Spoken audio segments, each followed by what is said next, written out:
बिस्मिल्लाहिर्रहमानिर्रहीम अस्सलाम वालेकुम। मैं हूं आपका मेज़बान साजिद गुंदल। आज 5 दिसंबर है साल 2020। जस्टिस कादी फायज ईसा की मुश्किलात में इजाफा होता दिखाई दे रहा है। उन्होंने सुप्रीम कोर्ट ऑफ पाकिस्तान में एक इजाफी नजरसानी दरखास्त दायर की है। उसके आम नुकात और इस केस से मुतल्लिका चंद आम हकायक आज की वीडियो में हम डिस्कस करेंगे। सबसे पहले हम इस केस के थोड़ा बैकग्राउंड में जाए। हुकूमत पाकिस्तान ने एक एसेट रिकवरी यूनिट तश्कील दिया जिसने जस्टिस कादी फायज ईसा की एहलिया और बच्चों के नाम लंदन में 3 प्रॉपर्टीज का सुराग लगाया। मनी ट्रेल पर मुतमईन ना होने पर सदर पाकिस्तान के थ्रू सुप्रीम जुडिशल काउंसिल के अंदर रेफरेंस दायर कर दिया गया जस्टिस कादी फायज ईसा के खिलाफ कि आप अपने इन 3 प्रॉपर्टीज का हिसाब किताब दीजिए। अगर सुप्रीम जुडिशल काउंसिल मुतमईन होता है तो आप जो है वो बरी होंगे, वरना आपके खिलाफ ज़ाब्ते की कार्रवाई होगी। इसके खिलाफ justice Qazi Faez Isa supreme court of Pakistan में उन्होंने दरखास्त दायर कर दी और उसके अंदर बहुत आम इस्तरा थी कि ये सारा मामला बदनिजती पर मबनी है और मेरे बच्चों और एहलिया के मामलात है, मैं इसका जवाबदार नहीं हूं। वो इंडिपेंडेंट, उनके सोर्स ऑफ इनकम है, वो काम करते हैं। उसी तरह की जो है वो इस्तरा थी जिस तरह पानामा के अंदर मोस्टली शरीफ फैमिली जो है वो अपनी इस्तरा किया करती थी। सवाल बहुत सादा था कि आपकी इस हवाले से मनी ट्रेल क्या है। वो बहरहाल उन्हें रसीदें नहीं दी, टेक्निकल ग्राउंड्स के पीछे गए, बहुत सारी आम समातें हुई, लंबी लंबी समातें हुई। बाद समातों के अंदर मैं भी सदीक जान और दोस्तों के हमरा वहां पर हाजिर होता रहा। तो ये मामला जो है वो बढ़ता गया। बिल आखिर 19 जून 2020 को एक फैसला आया और उस फैसले के अंदर जो है वो मुख्तसर फैसला था। चूंकि 10 रुकनी जो है वो बेंच था, वो जस्टिस उमर अता बंदयाल की सरबराही के अंदर 7 जजेस ने कहा कि ये मामला FBI को ट्रांसफर करते हैं और वहां से सुप्रीम जुडिशल काउंसिल को रिपोर्ट जाएगी और जो वो मुनासिब समझेंगे फैसला करेंगे। और 2 जजेस ने इख्तलाफ किया और एक जज साहब ने कहा कि ये नाकाबिले समात है। अब ये मामला यहां पर चलता रहा, लेकिन साथ ही इस पर नजरसानी की दरखास्तें दायर करना शुरू हो गए। कौन लोग? एक तो जस्टिस कादी फायज ईसा, उनका खानदान, और साथ ही supreme court bar association, Pakistan bar council और कुछ हाई कोर्ट बार एसोसिएशन वो मैदान में आई और उन्होंने कहा कि ये सिविल सुप्रीमेसी के लिए चूंकि जस्टिस कादी फायज ईसा काम कर रहे हैं और उनके बाद मामलात के अंदर कहना था, चूंकि उन्होंने जस्टिस जो फैजाबाद धरना है उस हवाले से कुछ आम रिमार्क्स दिए थे, कुछ आम केसेस थे, इसलिए कुछ इदारे उनसे बदला ले रहे हैं। तो पहली मरतबा इसको मुतनादिया बनाने के अंदर किरदार जो है वो चंद वजीफा और सहाफियों का और कुछ हमारे बार के मुअज़्ज़ज़ मेंबरान का, और वही चीजें जो है वो आगे फैलती गई। तो अब ये एक ऐसे लग रहा है जैसे इदारों के दरमियान जंग हो रही है। हालांकि सवाल बहुत सादा है कि जस्टिस साहब बताइए, ये 3 प्रॉपर्टीज हैं, इसकी मनी ट्रेल क्या है, इसका पैसा हलाल है हराम है, बताइए और बात खत्म कीजिए। लेकिन अब चूंकि हम बात करेंगे तो वो बहुत दूर तलक जाएगी, इसलिए मुअद्दद जस्टिस साहब ज़ाहिर है कानून के मुताबिक इसकी अपनी जंग जारी रखने का हक रखते हैं। अब हम आते हैं कि उन्होंने जो नजरसानी की इजाफी दरखास्त क्यों दी। इसलिए दी कि पहले जो उन्होंने नजरसानी की दरखास्त दायर की थी वो मुख्तसर फैसले के बाद दायर की थी, लेकिन अब चूंकि तफसीली फैसला आया सुप्रीम कोर्ट पाकिस्तान का तो उन्होंने इस वजह से अब थोड़े इजाफी नजरसानी दरखास्त दी और उसके अंदर पॉइंट्स उन्होंने वही किए जिस जिस तरह उनकी फैमिली यानी एहलिया जस्टिस कादी फायज ईसा ने FBI को, कभी हुकूमत पाकिस्तान को, कभी प्राइम मिनिस्टर को, कभी सदर पाकिस्तान को, कभी ISI चीफ को, हर एक को मुतनादिया बनाने की कोशिश की। और मैं बहुत सारी चीजें ऐसी होती हैं कि कुछ वजीफा और सहाफी इसको बैठकर गलत रंग देते हैं, जो हमेशा जनरल बाजवा, जनरल फैज और फौज को लिताड़ने के लिए कोशिश करते रहते हैं। वो उनके आजकल ये मुअज़्ज़ज़ जो एहलिया सरीना और उनके बेटे हैं, ये सारा खानदान बड़ा हीरो है। बहरहाल उनको दिफा का हक हासिल है, लेकिन यहां पर उन्होंने जो इजाफी दरखास्त के अंदर पॉइंट्स दिए हैं, अब अगर वो इस हवाले से क्लियर नहीं करते, अगर सुप्रीम जुडिशल काउंसिल क्लियर नहीं होती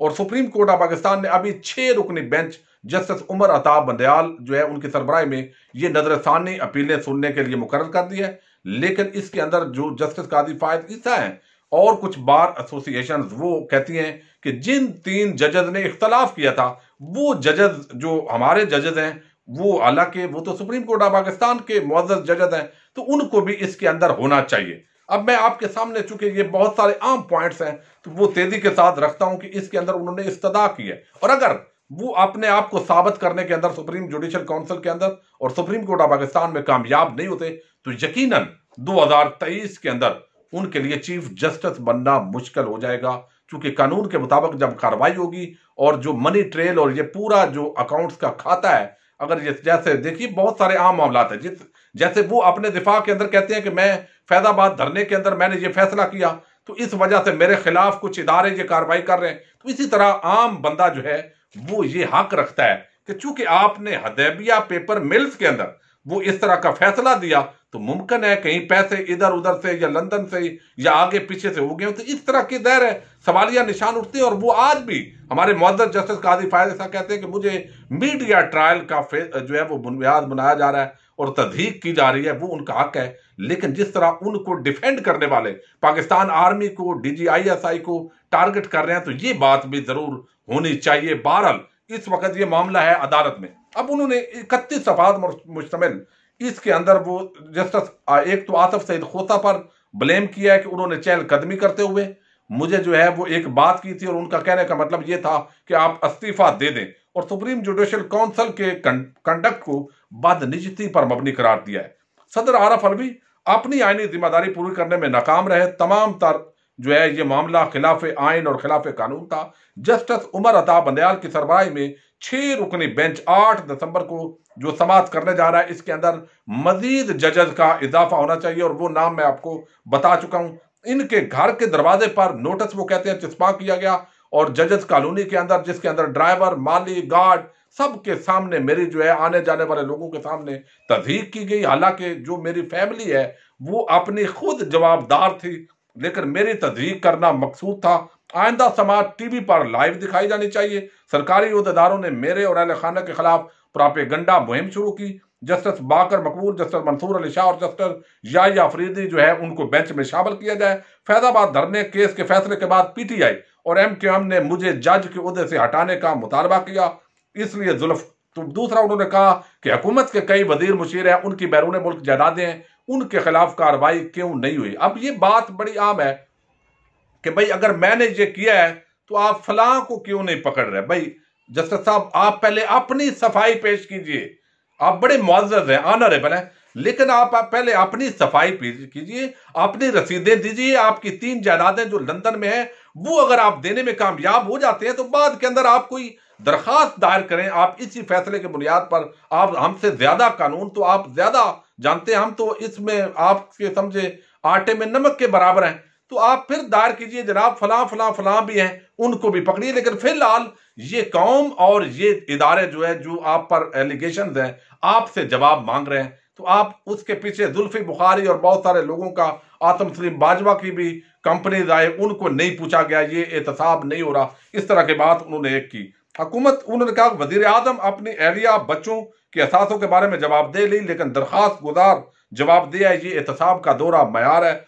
वो कहते हैं FBR ने उनकी एहलिया को नहीं सुना, यकतरफा फैसला दिया जो फेयर ट्रायल की नफी है। अब पहले कहते हैं उनसे मेरा ताल्लुक नहीं, वो खुद जवाब देंगे, लेकिन अब उनकी जगह पर मुअज़्ज़ज़ हमारे जस्टिस साहब जवाब भी दे रहे हैं। 18 अप्रैल को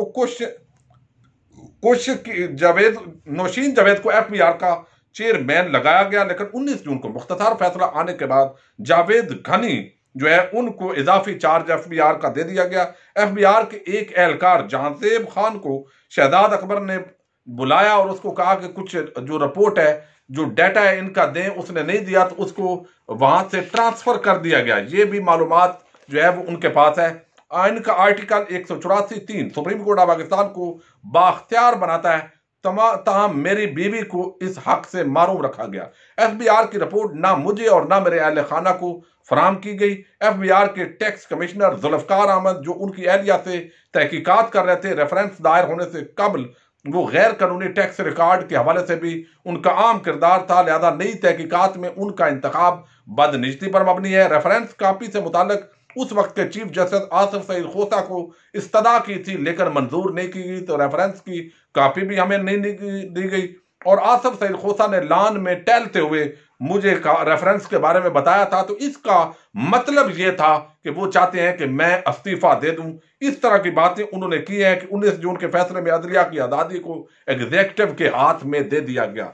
अब ये आम जो उन्होंने नजरसानी की इजाफी अपील के अंदर इस्तदा की है, ये बड़ी आम पॉइंट्स हैं। ज़ाहिर है सुप्रीम कोर्ट ऑफ पाकिस्तान का 6 रुकनी बेंच इसको देखेगा और इसके अंदर जो बार है और जो कुछ सहाफ़ी हैं वो इसको मुतनाज़ा बनाने की इसलिए कोशिश कर रहे हैं कि देखो 6 रुकनी जो जजेस होंगे वो इंसाफ नहीं करेंगे, ऐसे हो जाएगा, ग्रुपिंग है, इदारों के खिलाफ एक बात हो रही है। हालांकि जितना इस पूरे केस के अंदर एहलिया सरीना जो है कादी फायद ईसा, उन्होंने जितना इदारों को बदनाम किया, DGIS को, चीफ ऑफ आर्मी स्टाफ को, इतना शायद किसी ने मीडिया के अंदर भी नहीं किया। उन्होंने एक इफ्तिखारुद्दीन आगा हैं, उन्होंने अपने तौर पर यूट्यूब पर एक गुफ्तगू की जिसके अंदर जनरल जैसे मैं बैठा हूं, कई दफा बेहतियाती भी हो जाती है और वो बात कई दफा सच होती है, लेकिन अल्फाज का चुनाव थोड़ा आगे पीछे हो जाता है। उन्होंने कहा कि जो भी करप्शन करे, खा वो जरदारी हो, नवाज शरीफ हो, कादी फायद ईसा हो, उसके साथ ये मामला करना चाहिए। इसको एक जवाद बनाकर कुछ सहाफियों ने फीड किया और वो समझे जवाद बनाया कि जनाब ये मेरे शौहर के खिलाफ कत्ल का मंसूबा है। हालांकि वो रूटीन में यूट्यूब पर बात करते थे, उन्होंने एक बात की। फिर जो है वो पूरा जो जरदारी शरीफ माफिया है उसकी मुश्किलात जो है वो भी साथ ही आप समझे इजाफा होगा, क्योंकि उनको बहुत सारी उम्मीदें हैं। अगर वो ये पूरा अपना केस जस्टिस कादी फायद ईसा प्रूव नहीं कर पाते तो यकीनन इनके लिए मुश्किलात हैं और 2023 जो है इनका आम जिम्मेदारी पर फायद होना खतरे में पड़ सकता है। लेकिन हम चाहते हैं कि मुल्क के अंदर इंसाफ और आइन का बोलबाला हो, लिहाजा पूरी कौम इस केस को इस तनादर के अंदर देखना चाहती है। और जिस तरह आपको इल्म है कि जरदारी शरीफ, उनसे भी जब मनी ट्रेल मांगी जाती है तो वो मुश्किल में पड़ जाते हैं। तो उम्मीद है हमारे मुअज़्ज़ज़ जस्टिस साहब मनी ट्रेल इन इदारों के सामने रखकर इस पूरी कौम को हैरान करेंगे। अपने मेजबान साजिद गुंदल को नेक्स्ट वीडियो तक के लिए इजाजत दीजिए। अल्लाह हाफिज।